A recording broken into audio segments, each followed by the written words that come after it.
Soy Pedro Leal, de Mater Spei, y todo lo que vais a ver a continuación procede de un amor intenso al Papa y a la Iglesia, en un esfuerzo por proporcionar datos y testimonios que puedan servir para llegar a conocer lo que realmente sucedió en Garabandal. Este amor a la verdad y a la Iglesia es lo que nos ha animado a realizar este trabajo. Nos sometemos a la autoridad de la Iglesia, a quien corresponde el juicio definitivo sobre estos hechos. Espero que os ayude a uniros más al Señor y a nuestra Madre. Muchas gracias. A veces, los acontecimientos más importantes de la historia son los que se ignoran y se silencian, como si de alguna manera se pudiera contener el torrente de una tremenda catarata. ¿Por qué ocurre esto? Vamos a ver que lo que sucedió en la década de los 60 en San Sebastián de Garabandal es uno de los acontecimientos más importantes de la historia. Pero no solo eso. Este hecho, este mensaje, es importante para ti. En Garabandal, nuestra Santísima Madre del Cielo vino a traer una llamada a la conversión para todos sus hijos. A la Eucaristía se le da cada vez menos importancia. Debéis sacrificaros más. Ya estáis en los últimos avisos. E incluso hace referencia a un aviso, un milagro y un posible castigo.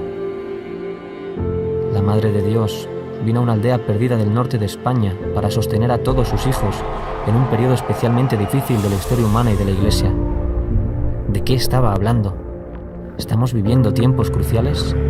Sacerdotes, obispos y cardenales van muchos por el camino de la perdición y llevan con ellos a muchas almas. Esto era difícil de creer en la década de los 60, ahora ya no. En el transcurso de esta investigación hablaremos con expertos, médicos, teólogos y testigos oculares para tratar de responder a las preguntas clave. ¿Qué sucedió exactamente en Garabandal? ¿Por qué fue tan rápidamente ignorado y olvidado? ¿Realmente ha sido estudiado? ¿Fue silenciado? ¿Es auténtico? ¿Por qué no ha sido aprobado? Miles de apariciones, milagros, grandes gracias de conversión son hoy una catarata imparable. Nuestra Señora del Carmen de Garabandal continuó derramando sobre el mundo sus bendiciones. Ella, la Madre de Dios y Madre nuestra, desea que sus hijos vuelvan a Dios antes de que sea demasiado tarde.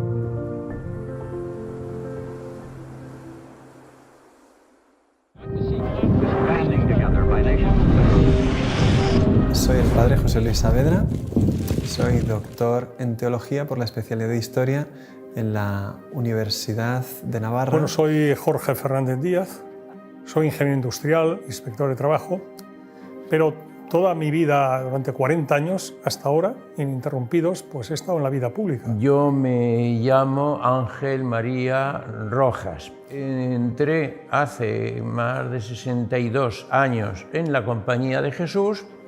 Me ordené de sacerdote hace un poco más de 50 años. Soy Javier Paredes, catedrático de Historia Contemporánea de la Universidad Estatal, y entonces comprenderás que yo las apariciones de Garabandal las vea también con mentalidad histórica. En cada lugar de apariciones, el mensaje que Dios permite dar a la Virgen o que da Dios mismo a través de ella viene a ayudar a la Iglesia de una manera concreta en su tiempo y la sociedad y la historia real en la que está viviendo. Lourdes era una lucha contra el racionalismo. La Virgen le pidió a Bernadette beber barro y comer hierba. La gente estaba escandalizada cuando vio eso y hoy 5 o 6 millones de personas visitan Lourdes cada año. Fátima, la lucha contra el comunismo, el daño que iba a hacer una ideología que se convirtió en un totalitarismo que acabó con millones de personas. En Garabandal, el mensaje es todavía más fuerte. Bueno, creo que el momento en el que la Virgen viene aquí, a San Sebastián de Garabandal, es un momento, desde mi punto de vista, muy especial. Entonces, bueno, la historia de la Iglesia, claramente. Garabandal coincidió en sus años con los mismos años del Concilio Vaticano II. Garabandal empezó en el 61, terminó en el 65, el concilio empezó un poquito después y terminó el mismo año. El Concilio Vaticano II, años 62, 65, y la Virgen, mientras tanto, está aquí apareciéndose y diciendo unos mensajes. Uno entiende ahora, pues, con mucha más profundidad, el porqué de en ese momento histórico. Durante el siglo XIX triunfa una idea que venía arrastrándose desde siglos, concretamente desde la ruptura de la cristiandad desde Lutero, que era la introducción del concepto de autonomía del hombre. El hombre es un ser autónomo que se puede dar a sí mismo sus propias leyes.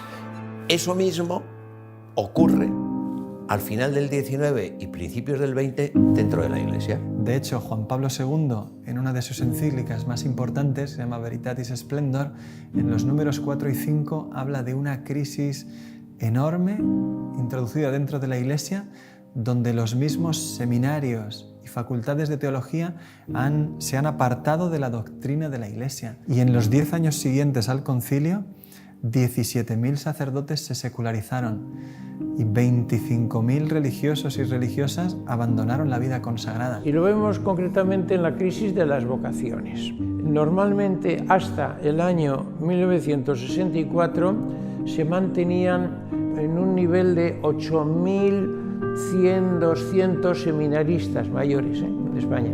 El año 1964 baja al número de 1.000 y se mantiene en 1.000 algo. O sea, la crisis en torno a los años siguientes al concilio fue increíble, increíble. En el año 62, exactamente cuando empieza el Concilio Vaticano II, se produce la crisis de los misiles entre Estados Unidos y la Unión Soviética, con ocasión de la colocación de aquellos misiles que había instalado la Unión Soviética en la Cuba de Fidel Castro. Eso es octubre del 62.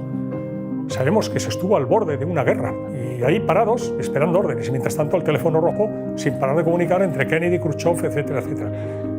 Han sido momentos de una extraordinaria gravedad en lo que hace referencia a la posibilidad de que estallara un conflicto nuclear, absolutamente. Vamos a ponernos en 1961, los que conozcan Garabandal, que echen la vista atrás lo que era Garabandal, el pueblo San Sebastián de Garabandal, a donde no se podía subir en coche, con unas niñas que eran prácticamente analfabetas, que muchas de las cosas que les decía la Virgen no las entendían. ¿Por qué la Virgen les dice a unas niñas unas cosas que no entienden, pero que sí que las transmiten?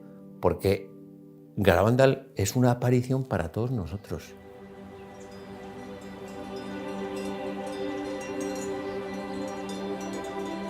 Pues yo soy David Toribio Cosío, nací el año 1935 en San Sebastián de Garabandal y allí viví casi toda mi vida. Yo soy Celina, nací en San Sebastián de Garabandal y tengo 83 años, o sea que nací el 23 de octubre del 35. Yo soy Maximina González, hermana de la madre de Conchita, tía de Conchita y madrina. Soy José Román Serrano Martínez. En su día estuve en Garabandal en el año 61, era veinteañero. Mi padre tuvo la fortuna de llegar a Garabandal a través de un buen amigo, Eustaquio Cuenca. Y bueno, de alguna manera se llegó a un acuerdo entre ellos de decir, oye, ¿por qué no va tu hijo a dar unas clases por allí, estos chavales? Pasan un fenómeno, un mes o 2 meses allí, en el verano entero. El pueblo no se parece nada hoy a como era entonces. Entonces había muchos pedruscos, muchas piedras, charcos, desigualdad del terreno. Era complicado andar por el pueblo en aquel tiempo. Allí me preguntan a veces, me dicen, ¿allí fuiste al colegio? Digo, allí hice las carreras detrás de las ovejas, al colegio muy poco. Cuando nevaba, que no podíamos salir al campo a trabajar, entonces íbamos, que eran fiestas para nosotros. Pues casi todo el trabajo era al 100% ganadería. Vacas, caballos, ovejas. Como todos trabajábamos al campo, el primero que terminaba de meter la hierba, ahora por ejemplo, en este tiempo, iba a ayudar al que iba el último. Siempre andábamos así. En casi todas las casas oía usted que en las cocinas se estaban rezando el rosario. Yo me recuerdo de mis padres, yo recé mucho y me hacía la dormida a veces para no rezar el rosario en casa. Pero era un pueblo muy súper religioso, un pueblo muy bonito era, muy bonito era. Yo tenía 26 años y cuando empezaron las apariciones, que empezaron el 18 de junio de 1961. Ese día, 4 niñas, Mariloli, Jacinta, Maricruz y Conchita, están jugando en el pueblo, robando unas manzanas de un vecino, cuando, de repente, escuchan un trueno. Levantan la cabeza, miran hacia los valles cercanos, por ninguna parte ven la posibilidad de una tormenta. Es lo mismo que había sucedido en el comienzo de Fátima y en el comienzo de Lourdes. Un trueno es de lo que nos habla tanto Sor Lucía como Santa Bernadette. Las niñas están ahí reconociendo que han obrado mal, viendo que Dios les está hablando a través de ese trueno, y de repente una de ellas cae de rodillas, su rostro se vuelve hacia el cielo y se queda pálida, con un rostro como la cera. Cuando va a salir una de ellas corriendo a llamar a la madre de la niña, de repente las 3 que están a su lado caen de rodillas también y comienzan a ver lo mismo que está viendo ella.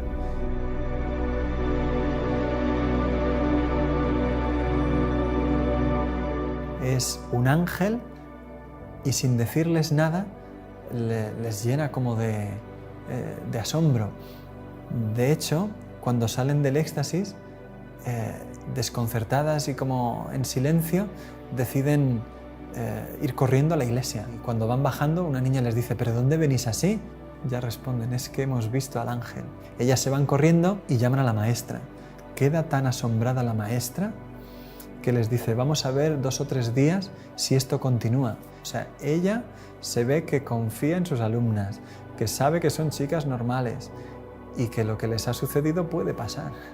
Al día siguiente, el párroco don Valentín las entrevista, una por una, sin encontrar contradicciones entre sus testimonios. Esa tarde, vuelven a la calleja solas, rezan el rosario, pero no sucede nada y tienen que volver a casa sin tener ningún éxtasis. Esa noche, cuando se van a acostar, las 4, cada una en su casa, escucha una voz que les dice: no os preocupéis, que me volveréis a ver.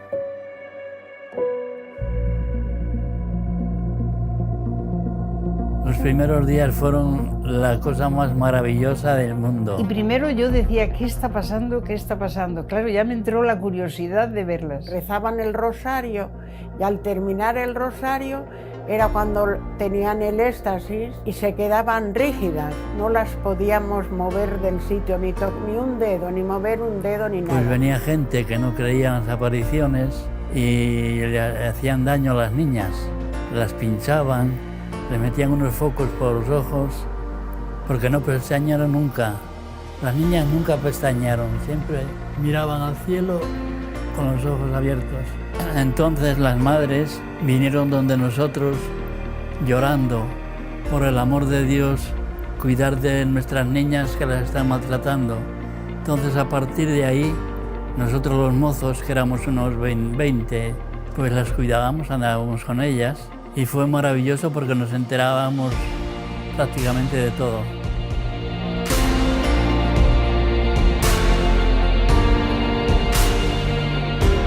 Pues el 4º o 5º día ya está el párroco tomando nota de lo que sucede y dice que hay 600 personas viendo los éxtasis y los domingos hasta 3000. Y es una aldea a la que hay que subir por un camino que es 1 hora andando y bien empinada la cuesta porque no se puede subir en coche. No había baños, no había apenas luz eléctrica, no había asfalto y se llena de gente aquello. El mero hecho de que haya tanta gente allí ya te está diciendo de qué es lo que estaban viendo. El 1 de julio, el ángel les anuncia una visita muy especial que tendrá lugar al día siguiente. Ese día, 2 de julio de 1961, ven a la Santísima Virgen como Nuestra Señora del Carmen.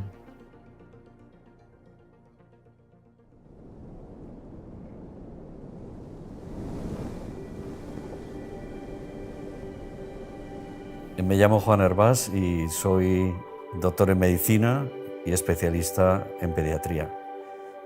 Me licencié en medicina en la Facultad de Medicina de Valencia, en España, y posteriormente hice estudios de posgrado en Estados Unidos. En 2 lugares he estado, en Einstein en Nueva York y en Harvard en Boston.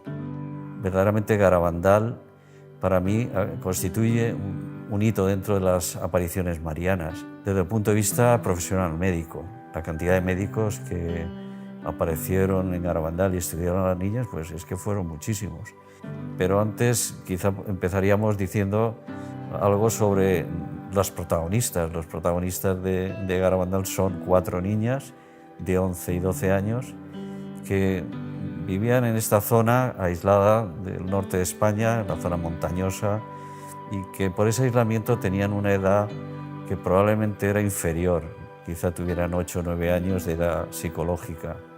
Tuvieron, se dice que entre 2.000 y 3.000 apariciones, acompañadas con éxtasis muy prolongados, de incluso 6 y 7 horas de duración.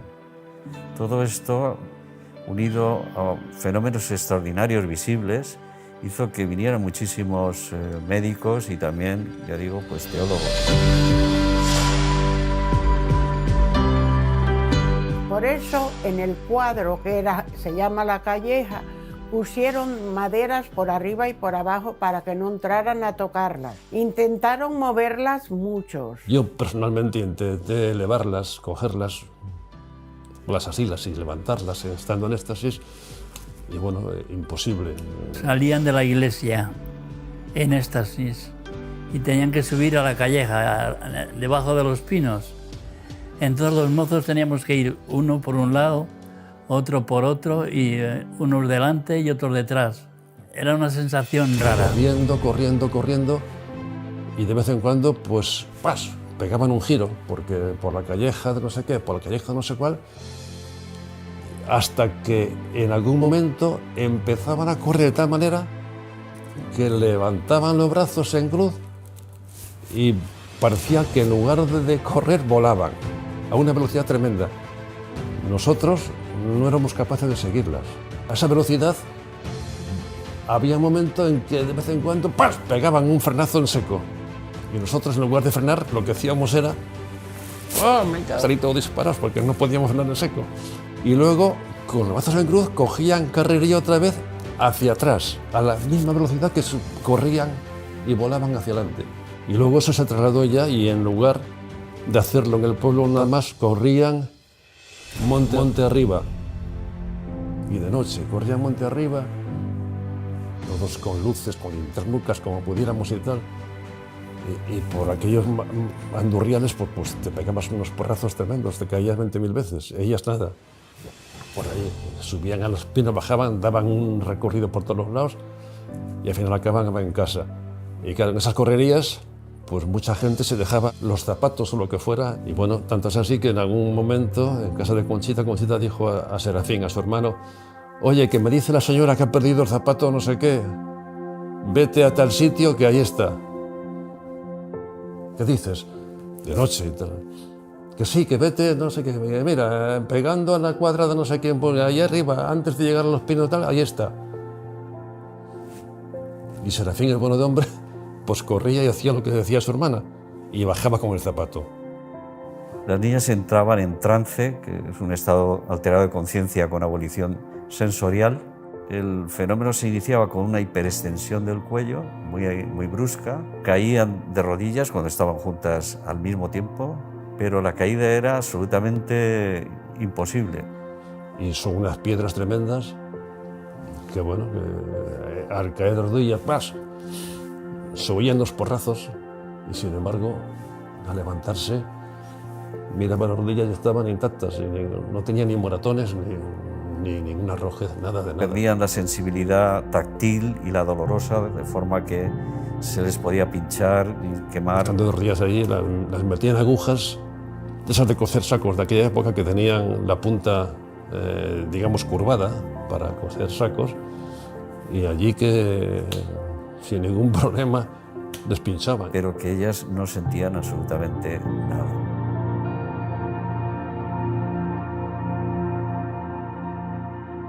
apareció por allí Máximo Frösler, ingeniero alemán, vivía en Santander, y por las circunstancias que fuera oyó hablar de Garabandal, y este hombre nos decía: yo soy protestante, teóricamente no creo en la Virgen, pero bueno, yo no entiendo lo que está pasando allí.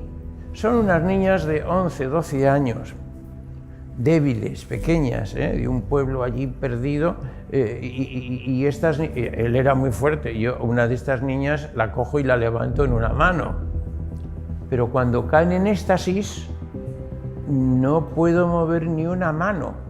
Niñas que además se les veía relajadas, se movían tranquilamente y entre ellas se movía una a otra, así normal, pero yo, si intento mover una mano, no puedo. El prior de la Trapa, un hombre fortachón con el que he coincidido yo allí, entre él y yo intentar en éxtasis levantar o mover un brazo de una niña no hemos podido. Entre él y yo no es que no podemos levantar, sino no movemos un músculo. Pero además notamos que la niña no hace esfuerzo, está relajada. No lo entiendo. Por ejemplo, un señor de Madrid, un muchacho de Madrid, joven, no, de Barcelona, pues se arrimó a Simón, el padre de Jacinta, y le dice: Simón, yo no creo en estas apariciones. Bueno, yo no creo en estas apariciones ni creo nada. Ando muy mal espiritualmente. Y le dice Simón a este joven: mire usted, la niña de la izquierda es mi niña. Yo le doy permiso para que vaya usted allá y la toque, la levante o haga lo que quiera. Yo soy su padre y le doy permiso. Fue este mozo de Jacinta, se pone a levantarla y no pudo. Y volvió y le dice: Simón, no he podido levantarla. Eso me parecía a mí, dice él. Termina la aparición y le dice Simón a Jacinta: Jacinta, este señor te quiso levantar cuando estabas hablando con la Virgen. ¿Quieres ponerte de rodillas para que te levante ahora? Se pone la niña de rodillas, lo al mozo y la levantó. Ahora creo en Garabandal, ahora creo en Dios. Ay, gracias a Dios. Ahora creo en todo. No, es que es impresionante. Es que sería incontable decir todo lo que ha sucedido en Garabandal desde estos primeros días. Es absolutamente desconcertante. Levitaciones, devoluciones de esos objetos religiosos besados. La niña tenía a lo mejor 100, 200 objetos, cuenta Pepe Díez, que se les hacía como una bola todo delante de lo que ella tenía, de medallas, rosarios, y cogía de uno en uno como fácilmente y lo devolvía a la persona que fuera sin preocuparse. Una señora le dio las medallas, la suya, la de su marido, la de su hijo y la de su nuera. La Virgen besa cada una de estas medallas y la niña no le devuelve a la señora las 4. Sin haberlos visto, le pone a cada uno la suya y sin equivocarse a las 4 medallas que la señora le había dado. Claro, la señora dice: ¿yo qué más necesito ver? Si es que llorando allí delante de todo el mundo, diciendo: es que es imposible que haya acertado las 4 medallas a cada uno la suya, sin saber ni quiénes somos, ni de dónde venimos, ni de quién es cada una, y sin mirar las medallas. La Virgen como se manifestaba dejando ver algo, claro, que atraía cada vez a más gente. Quienes volvían a casa y contaban esto hacían que viniese cada vez gente de más lejos. Soy Román Martínez del Cerro García de Blanes. Conocí Garabandal fundamentalmente a través de 2 jesuitas, Lorenzo Lacabe y el padre Ramón María Andreu. Tenía entonces 15 años. Mi padre era catedrático en el mismo instituto, con un pequeño 600 que teníamos, nos vinimos a ver a Garabandal. Dejamos el coche en Cosío, era imposible subir desde Cosío a Garabandal porque era una pista forestal llena de barro y imposible, pero encontramos un Land Rover que nos subió a Garabandal. Entonces la primera que yo viví directamente, a mí me gusta sobre todo hablar personalmente de lo que yo he vivido. Me han contado, sé mucho, leído, pero yo lo que de verdad viví es lo que más me gusta transmitir porque lo hago de primera mano. Mariloli tenía aviso por la tarde, por la noche, y nos fuimos a la taberna o tienda que tenía su padre. Nos sentamos allí, tenía la escalera a mano derecha entrando, después una barra y no había sitio, habíamos 10 o 12 personas, y yo me senté en un saco en una esquina de esa tienda esperando esos avisos que la Mariloli podía tener. pasaban las horas y yo estaba, después del viaje además estaba reventado, me quedé dormido, mi padre se quedó dormido y todos estuvimos. Y más o menos sobre las 3 de la madrugada, de pronto yo me despierto, ruido, ya. Salimos todos corriendo y pasó la barra, en la parte del fondo, y Mari Lori se había caído en éxtasis en la cocina. Se había oído, fue impresionante el ruido de las rodillas en el suelo. Eso fue impresionante. Ya salimos todos a verlo. Yo tenía 15 años, yo iba más de curiosidad que otra cosa. A mí me pasó que cuando yo vi a la niña se transfiguraba. O sea, la niña se embellecía, pero una cosa increíble. La niña era una niña normal y corriente y de pronto era otra. Más bien pálida, con una sonrisa y con una cosa fuera de lo natural. Y a mí eso me impresionó tanto que me empecé a temblar y no era capaz de controlarme y lo pasé fatal. Pero fatal porque yo no sabía si me iba a caer o qué me pasaba. Nadie se me hacía caso porque todo el mundo estaba pendiente de la niña y yo era el que menos pintaba allí. Y en ese momento yo pues me dirigí a la Virgen y le pedí por favor que me quitara aquel temblor. Me lo quitó y desde ese momento empecé a disfrutar. Perdón.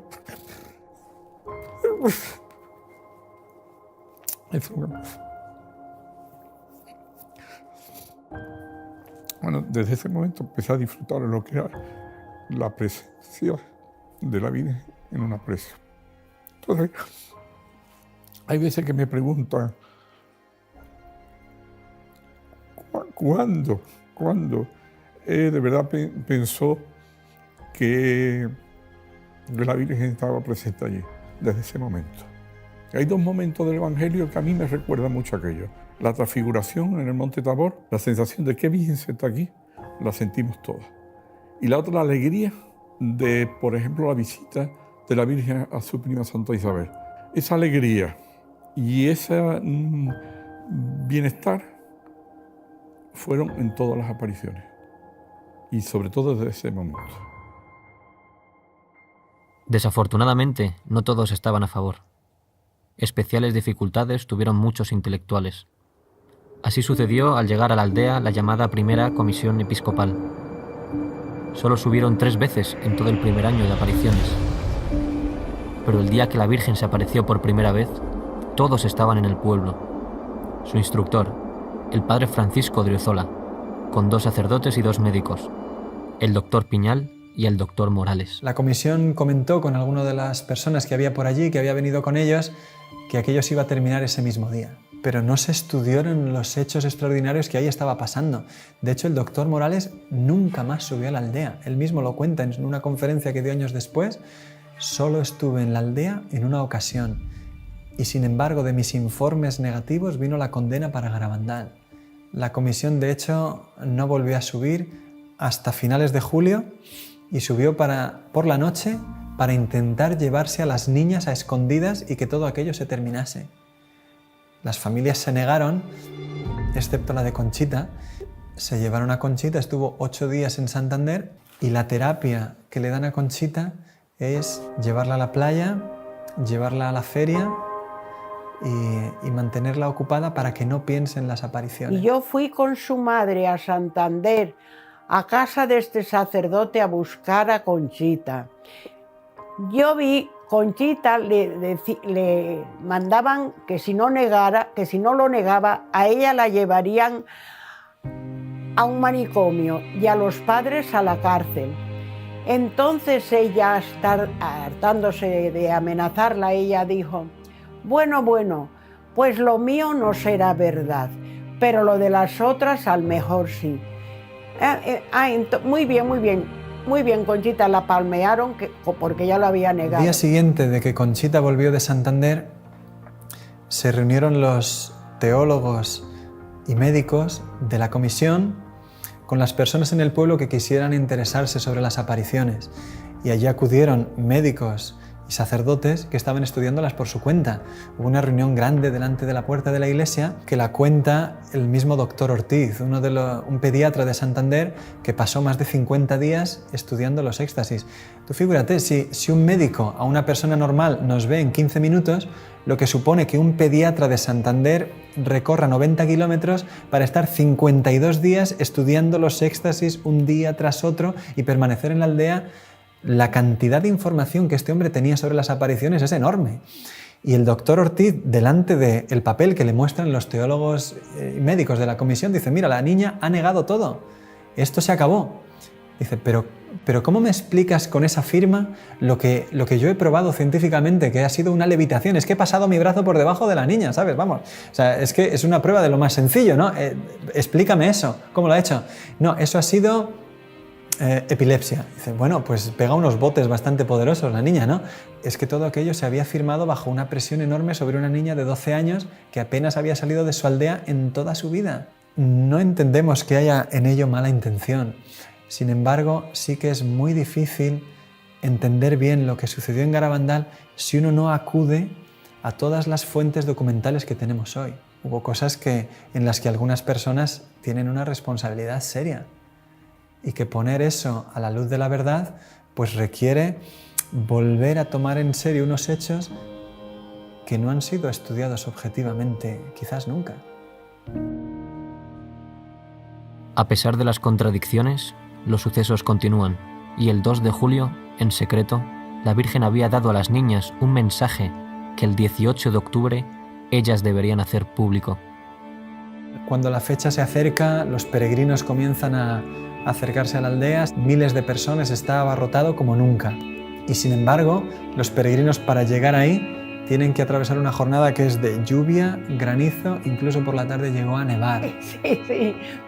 Me acuerdo del día lluvioso, porque en mi casa había gente y traían unos zapatos muy bonitos y entonces, como estaban muy mojadas, entraron en mi cocina y los metieron al horno a secarlos.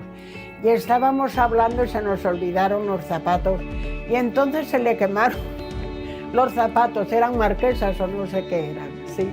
Se leyó en los pinos, lloviendo, llovía a mares. La Virgen pidió que las niñas se lo entregaran al párroco delante de la iglesia y allí lo leyeran ellas. Y después, en los pinos, volviese a ser leído el mensaje por el párroco, don Valentín Marichalán. Sin embargo, la comisión presionó al sacerdote para que hiciera algo diferente. El mensaje no fue publicado delante de la iglesia. Tampoco lo leyó el párroco. En cambio, se anunció que solo sería leído por las niñas, en los pinos. Los testimonios son muy fuertes. Hay una mujer que habla de cómo caminaban entre el barro a empujones para intentar lograr buenos puestos. Cuando ya finalmente se dijo se va a publicar el mensaje, pues la gente subió a los pinos, pero la carrera que se organizó para eso, la gente caía, resbalaba, se empujaba. Y cuenta ella, dice, lo increíble es que no nos matáramos, miles de personas para conseguir un buen puesto, y dice ella, yo quedé como a unos 60 metros de las niñas, y claro, apenas oí nada, pero cuando ya llegó el mensaje, toda la situación me tenía completamente ya vencida. Hay que hacer muchos sacrificios, mucha penitencia, visitar al Santísimo, pero antes tenemos que ser muy buenos. Y si no lo hacemos, nos vendrá un castigo. Ya se está llenando la copa, y si no cambiamos, nos vendrá un castigo muy grande. Insiste mucho en lo que fue el mensaje de Fátima. Estamos en plena guerra mundial, cuando viene la Virgen a Fátima, y dice que las guerras son consecuencias de los pecados de los hombres, y que por tanto tiene que haber conversión. Bueno, en Garabandal lo mismo. El primer mensaje que dice que el cáliz se está llenando de los pecados, de las ofensas a Dios que se están cometiendo, ¿no? Y que si no nos arrepentimos, si no pedimos perdón, si no nos sacrificamos, si no rezamos, pues que vendrá un castigo. Vendrá un castigo, ya anuncia el castigo. El mensaje hablaba efectivamente de un castigo. Se había hablado antes de un milagro, pero solamente a las niñas, y eso comienza desde ahora a ser una parte importante en Garabandal, como una ayuda especialmente grande para un tiempo particularmente difícil de la historia. Sin embargo, en ese día el mensaje no se pudo entender. Dijeron, toda esa preparación tan grande para un mensaje tan chiquito como sacrificios, visitar al Santísimo, todo eso ya lo sabemos, y un castigo muy grande si no cambiamos, pues ya lo sabemos. Las videntes después, durante los años posteriores a las apariciones, siempre han dicho, lo más fundamental que tenemos que poner en el centro son los mensajes.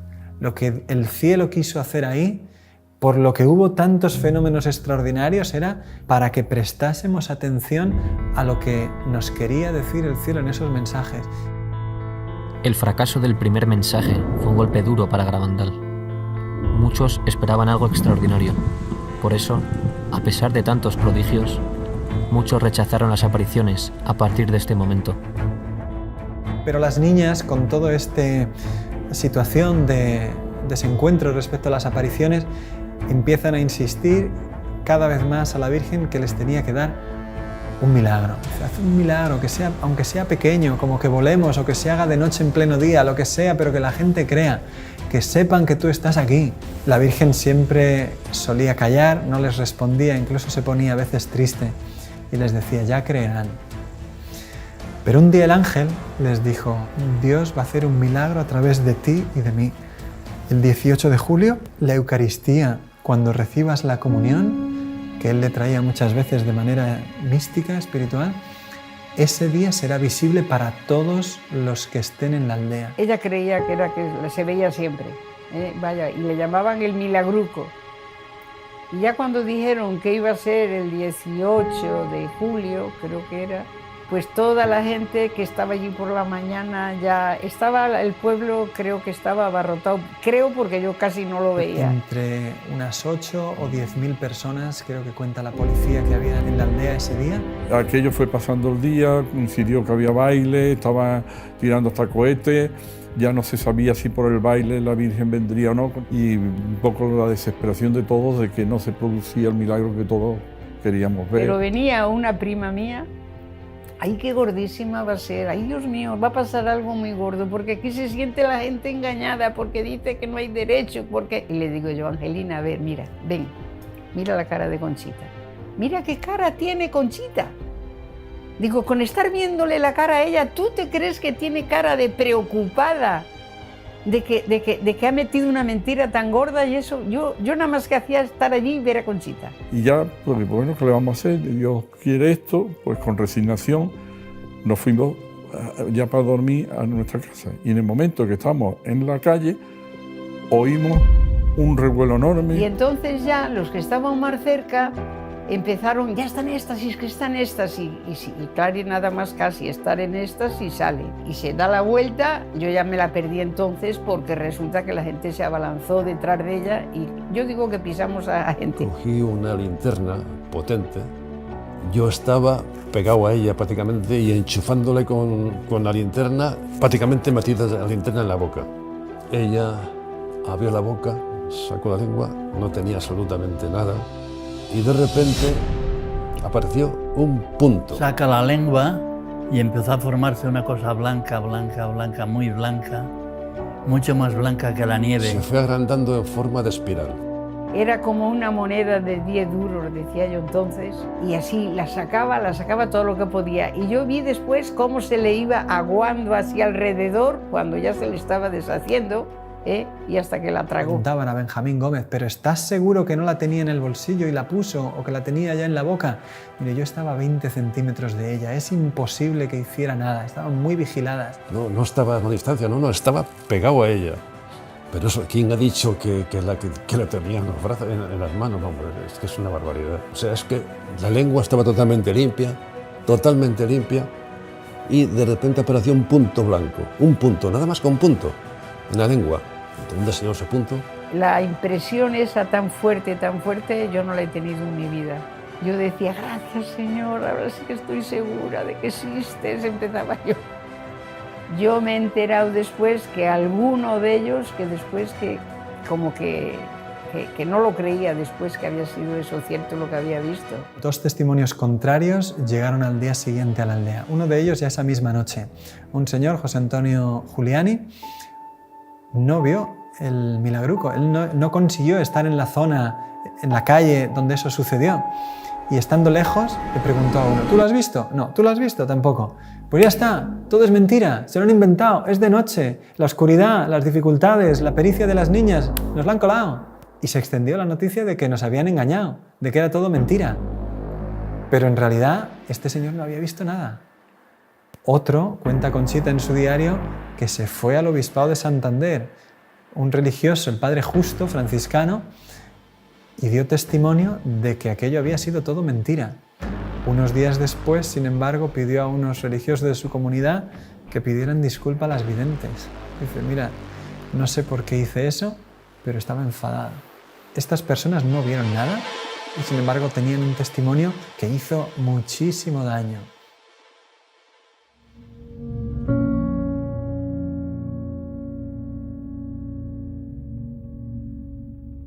A partir del mes de septiembre de 1962 comienzan a hablar ya con claridad de un aviso, de un milagro y de un castigo. El aviso, según Garabandal, será un fenómeno mundial, una gracia de Dios para cada uno de nosotros. Yo creo que es una manifestación de la misericordia de Dios. Si uno se pone a pensar, el mejor favor que Dios nos puede hacer en este mundo es ver el estado de nuestra alma y a dónde iríamos, ¿no es cierto?, si nos muriésemos. La gracia del aviso será como si se detuviese el tiempo y todo el mundo pudiese ver su alma por un instante tal cual la ve Dios. Todo el bien que hemos hecho, todo el bien que hemos dejado de hacer y todo el mal que hemos hecho. Para que de esa manera tengamos un impulso de conversión. La misma Conchita dijo, lloraremos de lo que Dios nos ama después del aviso. Loli sí que sabía la fecha del aviso. Y dijo que el aviso vendrá en un momento en que España y el mundo lo necesiten. Y habló de una iglesia que parecerá desaparecida, hablaron mucho del comunismo. España estará muy mal. Yo le dije, ¿peor que como está ahora? Y dice, sí, peor. Todos sabrán que viene de Dios y algunos intentarán negarlo. Eso se va a intentar desnaturalizar. Bueno, pues el Señor vuelve hacia nosotros. ¿Cómo? Con el milagro, para que creamos que efectivamente eso ha sido como tú lo has vivido, lo has sentido o crees que puede haber sido, y no como te están intentando decir algunos. El pequeño milagro de la comunión visible está en contraste con el gran milagro que empezó a anunciar ahora, a partir del otoño del 62, en el que decía que sería un milagro enorme, muy grande, mayor que el milagro solar de Fátima. ¿Y ese milagro para qué vendría?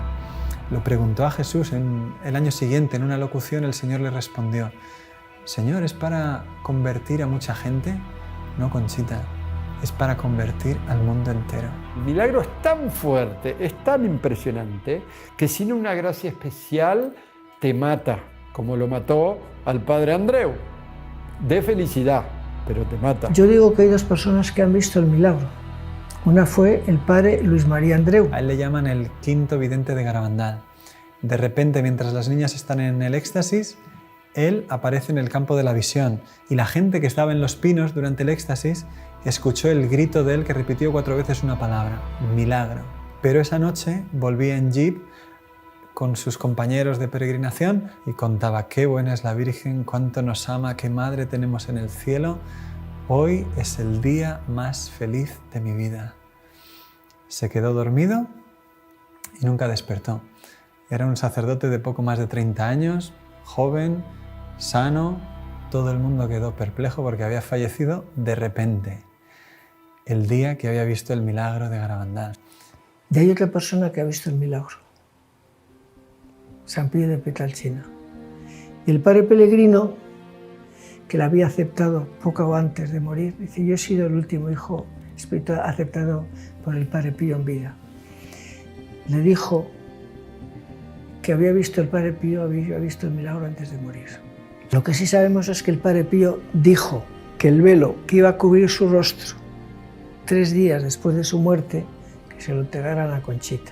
Este milagro, los testigos de aquellos que vivan el milagro, más esa señal que es muy importante, Garabandal se va a transformar en un lugar de peregrinación mundial. Y ahí es donde vamos a entender esto que dijo la Virgen cuando dijo, El milagro de Garabandal viene para convertir al mundo entero.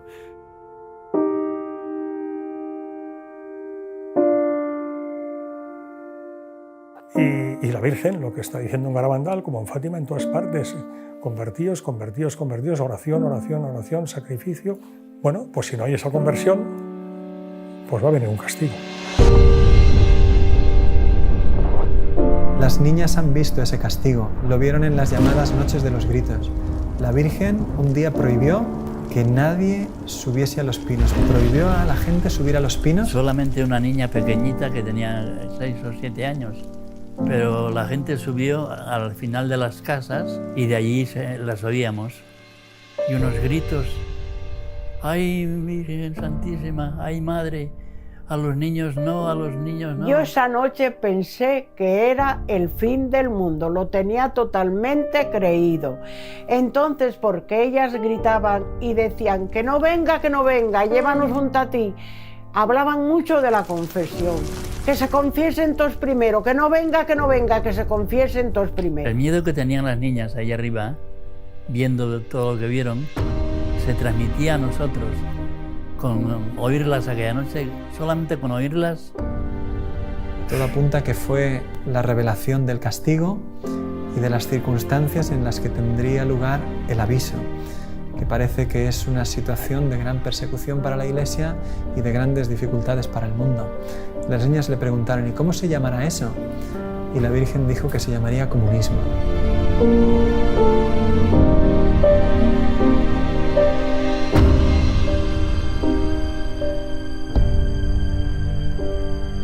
Yo estaba con la boca abierta porque había allí un franciscano que se quedaba aquí en mi casa. Entonces José Manuel, un chico del pueblo, vio a este sacerdote. ¡Padre, padre, rece, rece, que estamos perdidos! Rezaba, cuando rezaba aquel padre, las niñas callaban. Venía una paz inmensa y percibías esa paz. Pero el padre se cansaba de rezar y volvían otra vez. Callaba la boca, porque él también quería oír y quería hablar con la gente, quería enterarse de cosas y dejaba de rezar. Y era la víspera del Corpus. Y el día del Corpus fue un día precioso. Unas confesiones, unas comuniones, una procesión del Corpus con el Santísimo. A mí me da pena que mucha gente, cuando hablan de Garabandal enseguida, piensan, ¿y el aviso y milagro castigo? ¿Por qué no nos fijamos en todo lo demás? Porque si hacemos caso a la Virgen en todo lo demás, no habrá castigo, que es un tema que dijo, quizás haya un castigo si la humanidad no se convierte. Pero la Virgen vino a decir mucho más y el mensaje de Garabandal abarca mucho más. Es como si al estudiar el Evangelio nos quedáramos.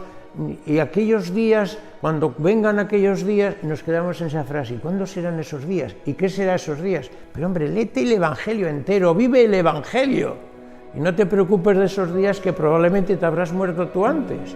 Vive como pide la Iglesia, que es como pide Garabandal. La gente se preocupa mucho del aviso, el castigo, el milagro, y no se preocupa del mensaje. Ser buenos. A la Eucaristía cada vez se le da menos importancia. Contemplar la pasión de Jesucristo. Eso es lo importante de Garabandal.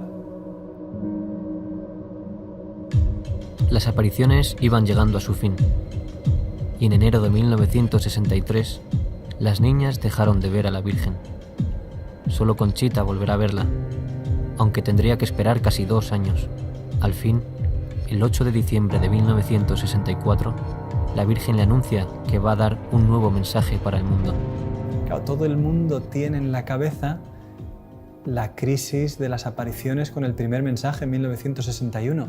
Entonces, ahora, cuando todo está más dividido, de repente se anuncia otro mensaje y lo anuncia una vidente sola. Sin embargo, se va acercando la fecha y mira, todo el mundo esperaba algo. Tanto es así que llega a la aldea más gente que nunca. Hay crónicas de los periódicos que son impresionantes de esos días. Un periodista de Barcelona, Juan Poch Soler, que escribe: subimos el 17 por la noche. Cuando llegué a la aldea vi gente durmiendo bajo los dinteles de las puertas, en los pajares. Me puse a escribir para enviar algo al periódico y a mi lado había 2 inglesas durmiendo sobre sus codos. el pueblo estaba a reventar de gente. Había 12.000, 15.000 personas, no se sabe cuánta gente había ese día en la aldea. Cuando fue pasando la tarde, no llegaba el éxtasis, no llegaba, y en un momento la niña avisó a la gente que el éxtasis sería en el cuadro. La gente intentó buscar el mejor puesto cerca del lugar del éxtasis. Es impresionante, duró unos 12 minutos y en él se escucha a la niña decir algunas palabras, se la ve reír, se la ve llorar.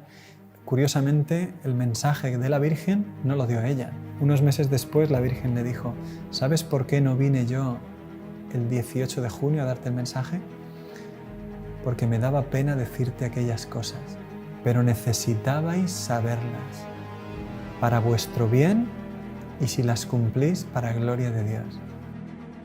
Como no se ha cumplido y no se ha hecho conocer al mundo mi mensaje del 18 de octubre, os diré que este es el último. Antes la copa se estaba llenando, ahora está rebosando. Los sacerdotes, obispos y cardenales van muchos por el camino de la perdición, y con ellos llevan a muchas más almas. A la Eucaristía cada vez se le da menos importancia. Debéis evitar la ira de Dios sobre vosotros con vuestros esfuerzos. Si le pedís perdón con vuestras almas sinceras, Él os perdonará. Yo, vuestra madre, por intercesión del ángel San Miguel, os quiero decir que os enmendéis. Ya estáis en los últimos avisos. Os quiero mucho y no quiero vuestra condenación. Pedidnos sinceramente y nosotros os lo daremos. Debéis sacrificaros más. Pensad en la pasión de Jesús. Vamos a ver, yo comprendo que España, que unas niñas analfabetas digan muchos cardenales, obispos y sacerdotes van por el camino de la perdición y llevan tras sí a muchas almas. Van por el camino de la perdición y con ellos arrastran a muchas almas, sí, lo recuerdo. Obispos, que no dijo cardenales, porque era la palabra muy dura. En público, por no decir, porque es una palabra muy dura. Sacerdotes, obispos y cardenales van por el camino de la perdición y con ellos arrastran a muchas almas. Sí, lo vi. Nos pareció muy fuerte. Y también las niñas lloraron muchísimo, no querían decirlo. Y las madres no querían decirlo. Ay, Dios mío, pero ¿cómo vamos a decir esto? Si los curas son santos, ay, Dios mío, ay. Pero la Virgen les obligó a decirlo. Ten en cuenta que estamos hablando del año 61, 62, 65. La guerra española terminó en el 39. En la guerra española murieron miles de sacerdotes por defender su fe, sacerdotes y obispos. Entonces, a la altura que uno tenía un sacerdote, era de un santo que no podía uno dudar lo más mínimo, ni nadie dudaba de la santidad del sacerdote. Ahí se ve muy bien también la autenticidad de las apariciones. Si la Virgen no les hubiera empujado, no lo habrían dicho nunca las niñas ni sus madres por todo el oro del mundo. La Virgen les mandó, sí, es necesario que lo digáis. Desgraciadamente, con el paso del tiempo y en la actualidad, hemos podido comprobar con dolor que era cierto que muchos cardenales, que muchos obispos, que muchos sacerdotes fueran por el camino de la perdición. Los ejemplos son muy dolorosos. Y que si se hubiera hecho caso a la advertencia de la Virgen que se iba por el camino de la perdición, pues algunos hubieran cambiado el camino y ahora no estaríamos donde estamos. 40 años después de las apariciones, en una entrevista, Monseñor del Val dijo: el mensaje de las apariciones es correcto, interesantísimo, importante y bueno. Lo que no puedo entender es que dijera que muchos sacerdotes, obispos y cardenales van por el camino de la perdición. Pero en la actualidad hemos visto y hemos conocido lo que sucedió desde los años 60 de una manera que nos ha desconcertado a todos. Los escándalos que han sucedido dentro de la Iglesia, la Virgen los estaba anunciando ya en Garabandal para que nosotros pudiéramos estar preparados, vivirlos de otra manera y no perder la fe en medio de una Iglesia que estaba viviendo mal. La Virgen había dicho: no habéis dado a conocer y no habéis vivido el mensaje. La Eucaristía. Garabandal es una aparición especialmente eucarística. El mensaje de las apariciones, desde el primer mensaje, las comuniones místicas, el milagruco, el segundo mensaje, ponen en el centro de la llamada de la Virgen a la Eucaristía. La Virgen no le está diciendo a 4 niñas en Garabandal: a la Eucaristía cada vez se le da menos importancia, sino nos está diciendo a cada uno de nosotros: oye, tú, ¿qué importancia le estás dando a la Eucaristía?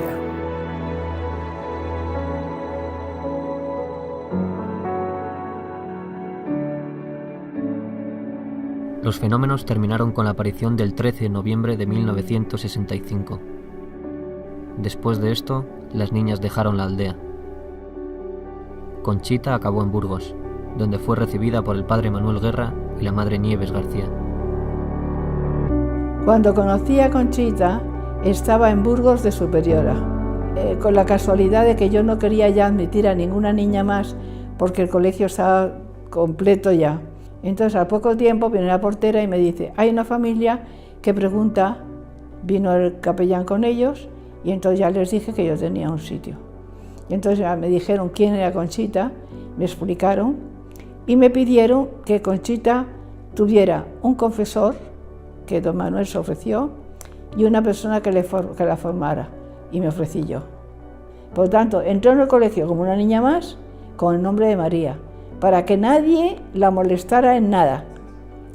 Todas las tardes llamaba a Conchita 1 hora o un par de horas a un recibidor. Todo lo que ella me dijo, la conversación, fue grabada inmediatamente cada vez que hablaba con ella, inmediatamente para no cambiar ni una sola palabra. Yo a Conchita entonces y después la he encontrado inmejorable. No he encontrado una persona ni más normal, sin ganas de llamar la atención de nadie. Cuando ella terminó las apariciones, le dijo a la Virgen que quería ser religiosa. Entonces, nada más terminó las apariciones, se fue a un convento, se enteraron de que estaba allí, porque ella fue a confesarse y le dijo, se conoce que al padre, le dijo, después se supo, pues que ella que había visto a la Virgen, que tenía dudas algunas veces si era verdad, si no era verdad, si le parecía a ella que era ella. Y entonces el sacerdote, cuando se enteró que era Conchita, pues dijo: papá, va a decir usted la verdad enseguida.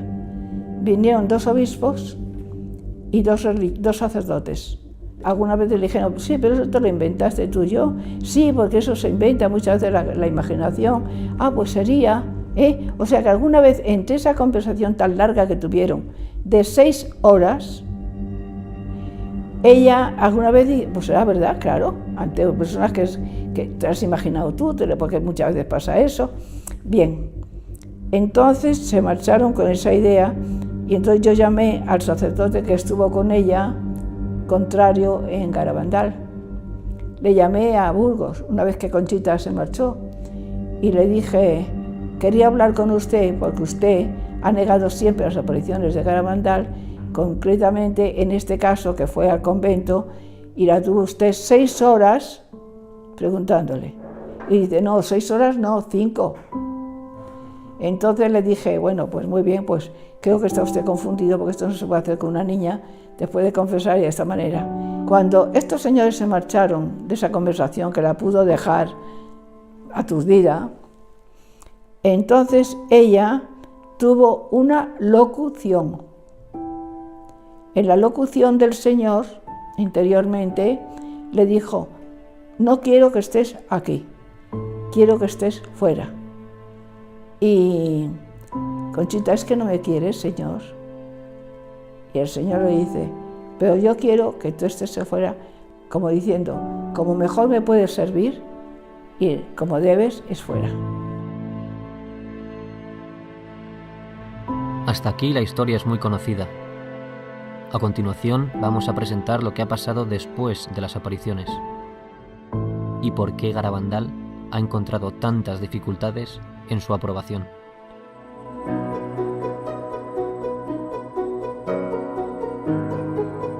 En 1962, Monseñor Beitia rechazó las apariciones. 5 años después, su sucesor, Monseñor Puchol, afirmó que todo había sido un simple juego de niñas. Su nota afirma que todo tuvo explicación natural. Cirarda, su sucesor, dijo lo mismo. Tras estos 3 prelados, llega a Santander Monseñor Juan Antonio del Val, que había sido miembro de la primera comisión. Por esta razón, Del Val sabía que las apariciones no se habían estudiado bien.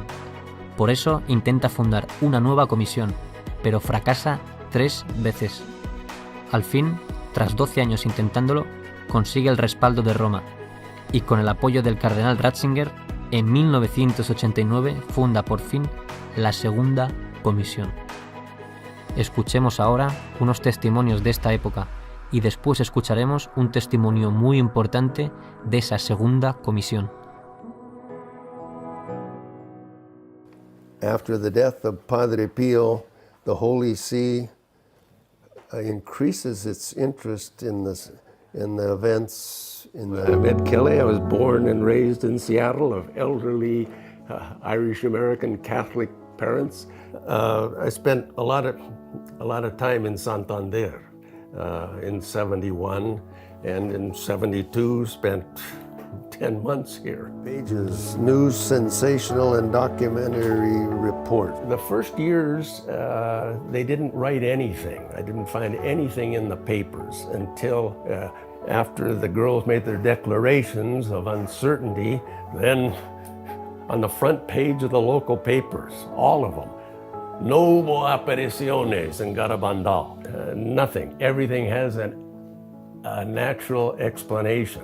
And I read that, and the papers were stupid. I mean, there was so much that was illogical.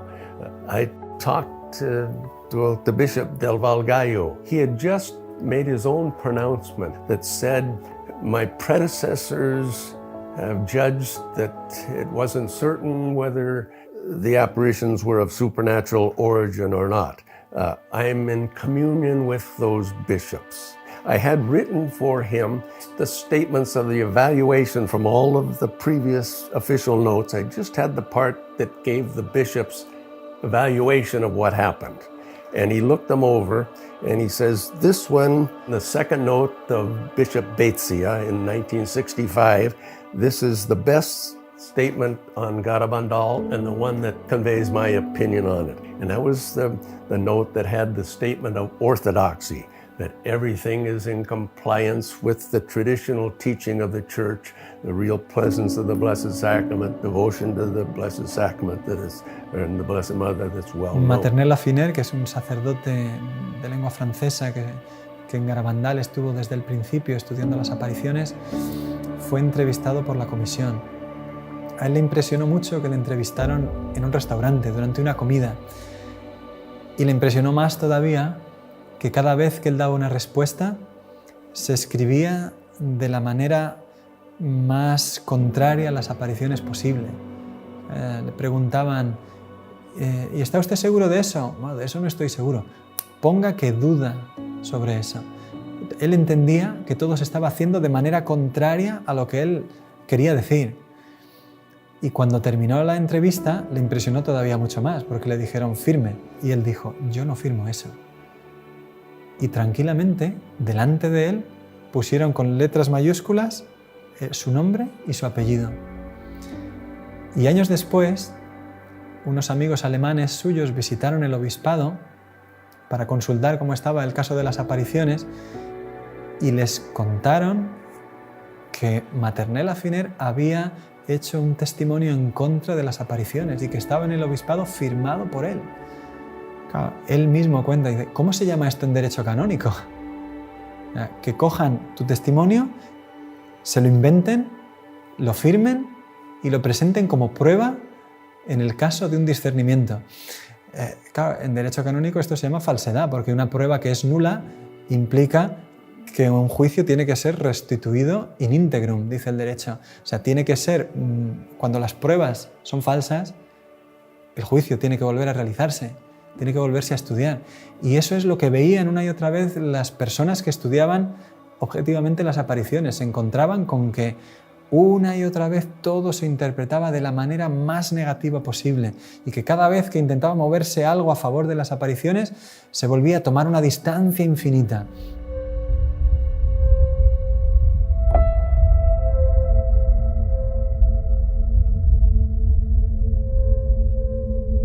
The story of Menchu Mendiolea. Interesting. Menchu Mendiolea, the daughter of a well-known businessman who had a religious goods store.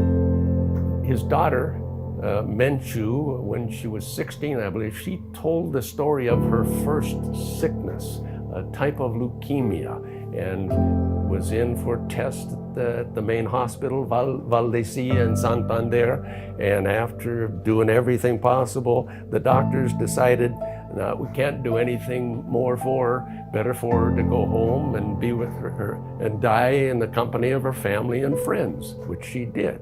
And they would pray for her.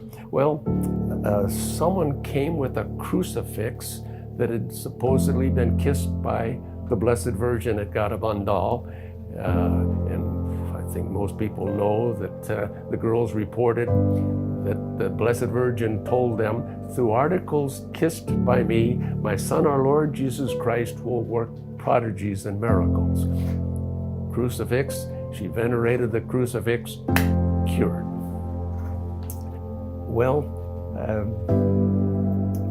I guess by that time I had heard that someone from the Chancery went to Mr. Mendiolea and told him, please don't mention Garabandal with the cure of your daughter. It is not proper to connect apparitions which are false with a cure like this. So I went to talk to Mr. Mendiolea. And we talked. I says, is it true that someone came from the diocese to tell you not to mention it? Yes. Well.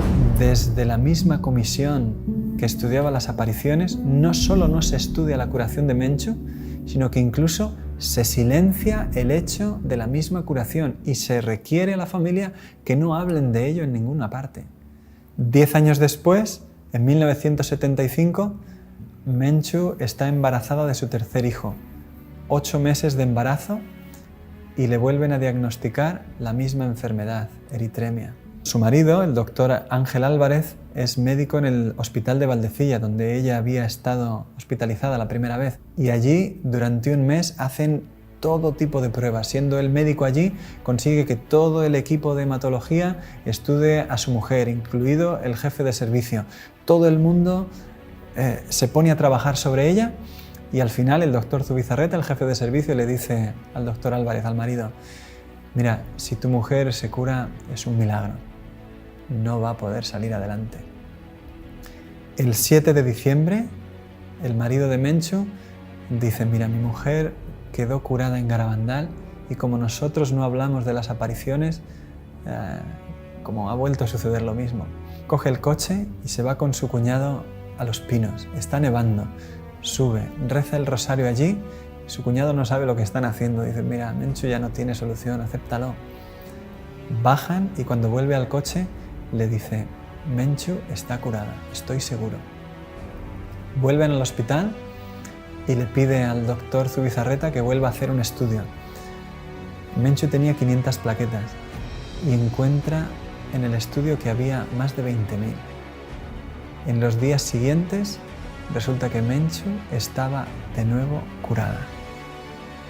Menchu es un caso único. 2 veces acuden a la Virgen de Garabandal y 2 veces queda curada la enferma.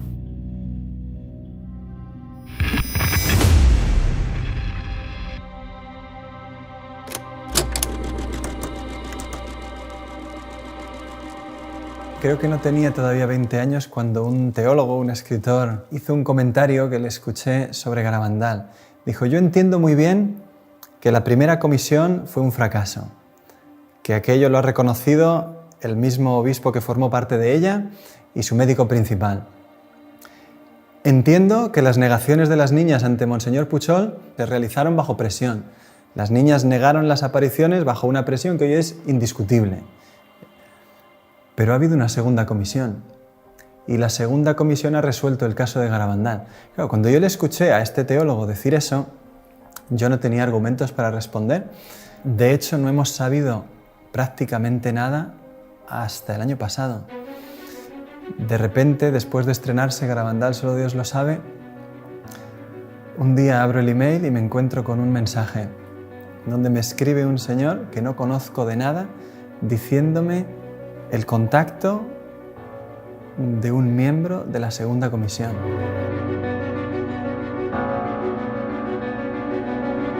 Me llamo Javier Vildósola, estudié la carrera de Ciencias Políticas y Sociología en la Universidad Complutense de Madrid. Después hice un doctorado en Antropología Social y hace 30 años pues a mí me invitaron a participar en un estudio, trabajo de campo, en San Sebastián de Garabandal. Ni siquiera había oído hablar de ello. Y concretamente fue un antiguo profesor mío de la propia facultad, que se llamaba don Jesús María Vázquez, era padre dominico, y bueno, pues nos mandaron para allí. Ahora no me explicaron para qué íbamos exactamente. Lo cual me resultaba bastante inconcebible y verosímil desde el momento en que uno de los aspectos que se enseñan en métodos y técnicas de investigación es la delimitación del campo de estudio.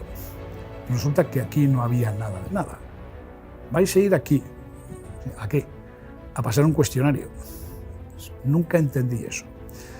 Nunca lo entendí a no ser que pensara mal, en el sentido de que yo tenía dudas sobre la intencionalidad de dichos cuestionarios que nunca, jamás, en todos sus contenidos, se refirieron a los acontecimientos acaecidos allí y, en cambio, se preocupaban muchísimo de si había habido especulación económica, desarrollo urbanístico, etcétera, etcétera. Cuando llegué no sabía nada.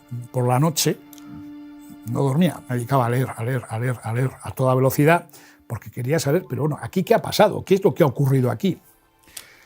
Y realmente es cuando empecé a ver que aquello no era muy normal, o sea, aquello se salía de lo corriente. De los 5 o 6 solamente hubo otro señor, como yo, que era un profesor de psicología evolutiva de la Universidad de Valladolid, Fernando Lara, un señor de psicología infantil. Aquí no están las videntes, y sobre todo no están las videntes cuando tenían la edad en que tuvieron las visiones. Si añadimos además que este señor era declaradamente, porque él mismo me lo dijo, era ateo, yo todavía entendía menos. Alguien me gustaría que me lo explicase, porque sigo sin entenderlo al cabo de 30 años. ¿Qué fue la primera comisión? La primera comisión no ha existido jamás. Luego, la segunda comisión, que es a la que se supone que yo pertenezco, tampoco existió jamás. A nosotros no se nos dijo, esto es una comisión. Se nos dijo que alguien del obispado, no se nos dijo quién exactamente, era quien había proporcionado el encargo, había dado el encargo y había proporcionado unos fondos para que fuéramos allí a pasar unos cuestionarios. Allí hubo varias personas que se supone que eran miembros de dicha comisión, eso sí, 2 veces comieron muy bien en Carmona. Yo fui a una de ellas y decidí que ya a las siguientes no iba. Cuando Vildósola se encuentra en Madrid con que todos los miembros de la comisión, sin haber hecho un estudio serio de las apariciones, se ponen de acuerdo en decir que la conclusión es que todo es una especulación urbanística, él dimite. Él dice, esto no se sostiene desde un punto de vista científico, aquí no hemos estudiado las apariciones. ¿Cómo vamos a dar la conclusión de lo que han sido? Yo dije ya al final, digo, bueno, yo no estoy de acuerdo en nada de esto que estoy escuchando. Aquí hemos ido a otra cosa. Es cuando a mí se me dijo que yo no era experto en... Yo soy antropólogo y sí, los sistemas de creencias son de mi competencia por este tema, ¿no? Y entonces es cuando yo dije que iba a presentar, si se presentaba unas conclusiones como aquellas, elaboradas por unas personas, de las cuales solamente uno, Fernando Lara, había estado presente todos aquellos días, y otras 3 o 4 personas habían ido a comer a Carmona en 2 ocasiones y eso sí, un día subieron a pasar los cuestionarios, esas personas no estaban en condiciones de decir nada. Y es que yo sigo sin entender a qué fuimos. Por eso digo que si no hubo primera comisión, porque aquella primera comisión no fue seria, es que no ha habido tampoco segunda comisión. Yo me quedaba diciendo, ¿pero qué estudio se ha hecho? ¿Qué es lo que sabemos de Garabandal? ¿Y cómo puede ser que un teólogo serio de hoy día te diga, Garabandal está estudiado porque ha habido una segunda comisión? Solamente sabiendo esto es cuando entiendes lo que Ratzinger dice cuando recibe el informe de 26 de abril de 1991. Efectivamente, en Roma el trabajo de la segunda comisión fue estudiado en la congregación presidida por el cardenal Ratzinger. El futuro papa respondió en 1992 con una carta fundamental para la historia de las apariciones. En ella afirma que Roma examinó atentamente todos los informes de la comisión. Esto muestra su interés por el caso. En segundo lugar, Ratzinger afirmaba que Roma había decidido no intervenir, aunque podría hacerlo. Así, de momento, el caso debía quedar abierto. En fin, Ratzinger sugería al obispo afirmar non constat, que significa incerteza. Roma no encontraba argumentos suficientes para realizar un juicio definitivo. El caso debía quedar abierto. Desde 1992, todos los obispos y administradores apostólicos de Santander han repetido el non constat de Ratzinger. Ante el difícil proceso de las apariciones, detenido por tantas dificultades, por el momento no se encontró una solución mejor. Desde entonces, las apariciones quedaban abiertas al sentido de fe de los fieles. Por eso, la actitud de ellos puede ser fundamental de cara a un juicio favorable de la Iglesia. Y a más de 50 años del final de las apariciones, Garabandal todavía espera respuesta. Y que tenemos derecho a saber qué es lo que ha sucedido ahí. Después de más de 50 años, Garabandal sigue esperando respuesta. Sigue siendo un mensaje importantísimo para nosotros, para ti. Porque hoy, nuestra Madre sigue derramando sus bendiciones en Garabandal.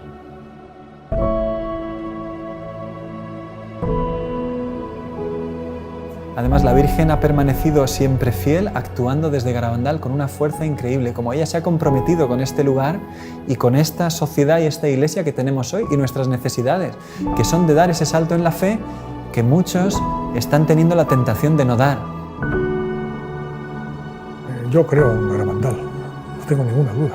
En todo momento quiero respetar y voy a respetar, faltaría más, lo que determine la Iglesia. Pero yo rogaría que la Iglesia, la jerarquía, pues que diera facilidades para que puedan venir cuantos más fieles mejor. Y en unos momentos tan difíciles como los que vivimos, pues yo creo que en lugar de cerrar, lo que hay que hacer es abrir las manos con misericordia para que puedan ser debidamente atendidos cuanto más hijos de la Iglesia quieran acercarse a Dios en un lugar que algo debe tener cuanta tanta gente atrae, como es Garabandal. Y se compromete a través de milagros, curaciones y sanaciones interiores que siguen produciéndose hasta hoy. Es que sería incontable lo que hay que decir sobre las apariciones.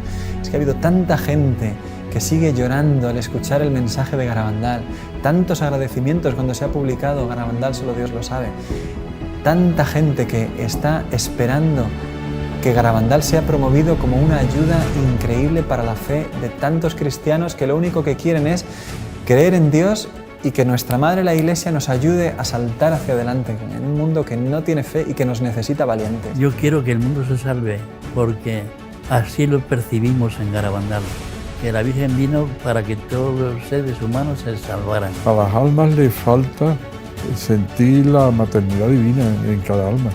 Y eso es lo importante que se siente aquí en Garabandal. Una de las cosas que a mí me gustaría es que se hiciera una comisión médica para el estudio de las apariciones de Garabandal y de los fenómenos asociados, fundamentalmente las curaciones relacionadas con Garabandal, de personas que dicen haber tenido una curación relacionada con Garabandal. Creo que es una obligación para todos el volver a abrir el caso de Garabandal. So much happened there that it'll never be compiled in one area. So many people have experienced different things there, different graces, cures, conversions. Todos vamos hacia un encuentro personal con Jesús, todos vamos hacia una intervención de Dios en nuestra alma, particularmente con nombre y apellido cada uno, pero también en el mundo para cambiar las cosas y el rumbo por donde están ahora, de la cual tú puedes tener mucha esperanza de que muchas cosas van a cambiar para bien. Garabandal no se ha cerrado, Garabandal no ha terminado, yo diría Garabandal está vivo. ¿Cuánto está queriendo hacer el cielo a través de que se deje conocer el mensaje de la Virgen hoy? Porque esas son historias de hoy. Y si nosotros le dejamos, pues el cielo se vuelca. Y te das cuenta de que el grifo de las gracias en Garabandal jamás se ha cerrado. Y que la Virgen es como una madre auténtica que está a nuestro lado, derramando sobre la tierra una catarata imparable de gracias porque nos ama. Garabandal hoy es una catarata imparable.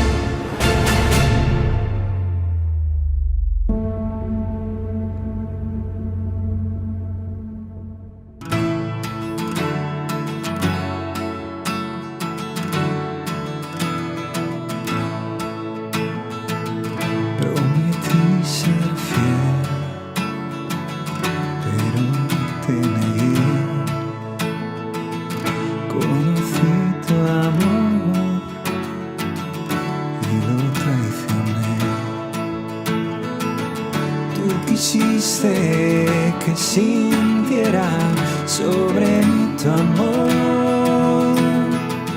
Cuando llegue a ti, llegaré a mi hogar. Y en la noche dudé y tuve miedo, me aparté de ti. No te vayas, no nos dejes, Madre, tú nunca abandonarás a tus hijos que te aguardan, a tus pies, Madre, en Garabandal. Soy tan feliz de tu mano, todo es nuevo por tu amor.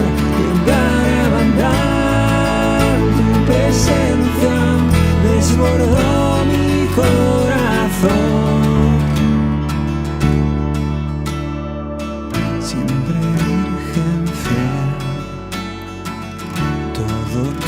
Soy,